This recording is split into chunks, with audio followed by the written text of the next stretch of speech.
Perkenalkan, nama saya Erli Jelfrenanas. Saya mahasiswi dari Universitas Nusa Cendana, Provinsi Nusa Tenggara Timur, dan saya mengambil jurusan akuntansi pada Fakultas Ekonomi dan Bisnis.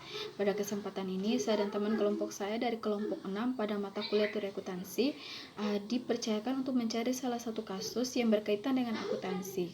Nah, pada kesempatan ini juga kami telah mendapatkan satu kasus tentang penggelapan dana yang dilakukan oleh mantan ketua pada PT 3 Pilar Sejahtera.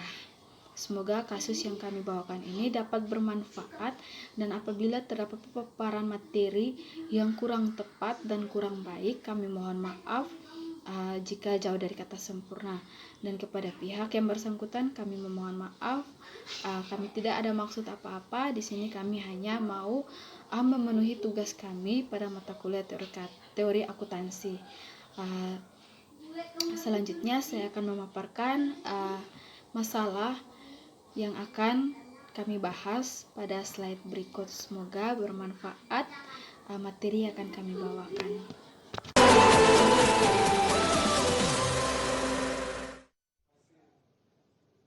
Ya pemirsa, terima kasih Anda menyaksikan Newscreen bersama saya Fajar Royan. Dan pemirsa, kita beralih ke informasi selanjutnya. Bursa Efek Indonesia akan memanggil direksi PT 3 Pilar Sejahtera Tbk terkait dugaan penggelembungan dana sebesar 4 triliun rupiah yang merupakan hasil investigasi berbasis fakta PT Ernst & Young Indonesia yang disampaikan manajemen baru kepada Bursa Efek Indonesia. PT Bursa Efek Indonesia akan memanggil direksi PT 3 Pilar Sejahtera Tbk terkait hasil investigasi berbasis fakta PT Ernst & Young Indonesia yang disampaikan manajemen baru kepada BEI. Direktur Penilaian Perusahaan PT Bursa Efek Indonesia, I Gede Nyoman Yetna mengatakan pihaknya akan meminta klarifikasi kepada manajemen perseroan terkait laporan tersebut, serta meminta rencana perusahaan mengenai hal apa yang dilakukan setelah rilisnya hasil investigasi tersebut.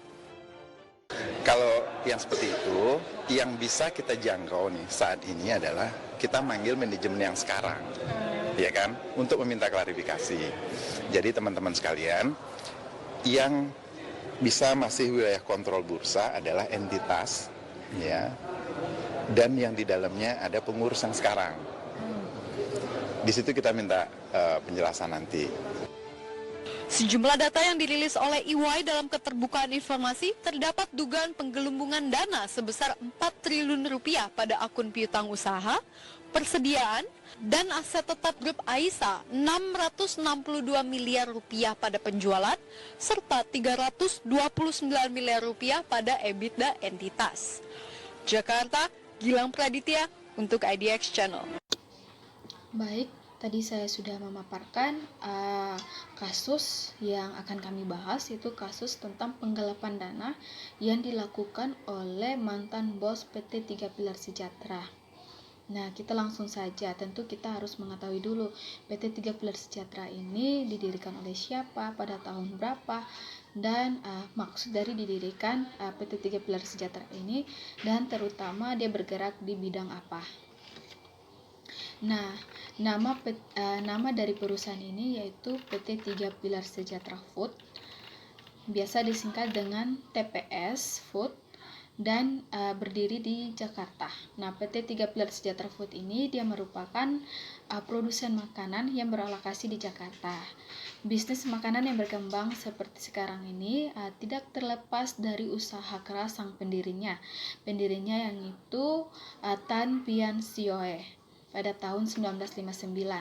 Nah, beliau ini dia memulai mendirikan bisnis keluarga yang berbasis produksi bihun jagung yang diberi nama perusahaan Bihun Cap Cangkang Ular di Sukoharjo, Jawa Tengah. Ide pendirian perusahaan ini muncul ketika Tan ingin memproduksi makanan berkualitas dengan harga yang terjangkau bagi konsumen.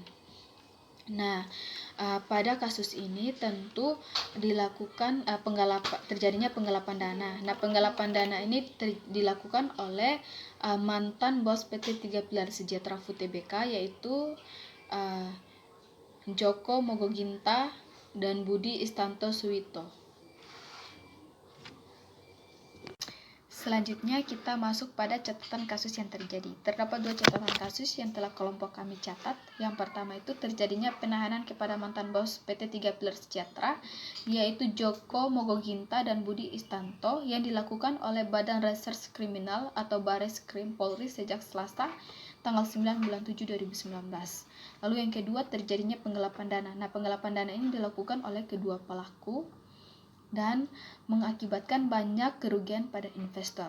Selanjutnya investor ini mereka berharap bahwa pengungkapan kasus penggelapan dana di emiten itu bisa dikawal baik oleh regulator, terutama Otoritas Jasa Keuangan atau OJK dan Bursa Efek Indonesia atau BEI, di mana Ketua Forum Investor Retail AISA atau Forsa, Denny Alfianto Amris, mengatakan ditahannya Joko dan Budi memberikan sedikit harapan untuk recovery AISA yang lebih baik ke depan, dengan syarat dana bisa segera dikembalikan dan dapat dimanfaatkan untuk pemulihan kondisi perusahaan tersebut. Perkenalkan, nama saya Stefan Swila. Selanjutnya saya akan menjelaskan tentang keterkaitan kasus ini dengan laporan keuangan. Seperti yang kita ketahui bahwa keberadaan perusahaan tidak bisa lepas dari laporan keuangan yang telah diaudit oleh auditor eksternal. Nah, menurut standar akuntansi keuangan yang dikeluarkan oleh Ikatan Akuntansi Indonesia, tujuan laporan keuangan adalah menyediakan informasi yang menyangkut posisi keuangan, kinerja, serta perubahan posisi keuangan suatu perusahaan yang bermanfaat bagi sejumlah besar pemakai dalam mengambil keputusan. Nah, informasi yang ada dalam laporan keuangan harus relevan dan reliable, sehingga dapat dipercaya dan tidak menyesatkan. Dalam hal ini, dibutuhkan peran auditor independen untuk meningkatkan tingkat kewajaran laporan keuangan. Laporan keuangan yang telah diaudit lebih memberikan keyakinan akan informasi yang relevan dan reliable, sehingga tidak dapat salah saji material dalam laporan keuangan. Selanjutnya adalah penyebab terjadinya manipulasi. Menurut Gayus dan Nurlita tahun 2018, manipulasi pelaporan keuangan umumnya dilakukan oleh pihak manajemen perusahaan melalui penyajian pos-pos pelaporan keuangan yang lebih tinggi atau lebih rendah dari yang seharusnya. Motif dari kecurangan ini beragam. Misalnya meningkatkan laba agar dapat meningkatkan bonus bagi manajemen, meningkatkan kekayaan agar mendapat keuntungan lebih melalui penjualan saham karena nilainya naik, menutupi ketidakmampuan dalam menghasilkan uang atau kas, untuk menutupi persepsi negatif pasar, atau untuk meminimumkan beban pajak yang harus dibayarkan perusahaan. Manipulasi pelaporan keuangan umumnya diawali dari manipulasi dokumen atau transaksi. Nah, seperti pada kasus Enroll Corp, manipulasi dokumen diantaranya melalui pencatatan lebih awal dari transaksi yang seharusnya. Melalui pencatatan lebih awal dari transaksi yang sebenarnya. Pencatatan penjualan yang tidak pernah terjadi, pencatatan tidak sesuai dengan prinsip akuntansi yang berlaku dengan tujuan meningkatkan pendapatan atau menurunkan biaya.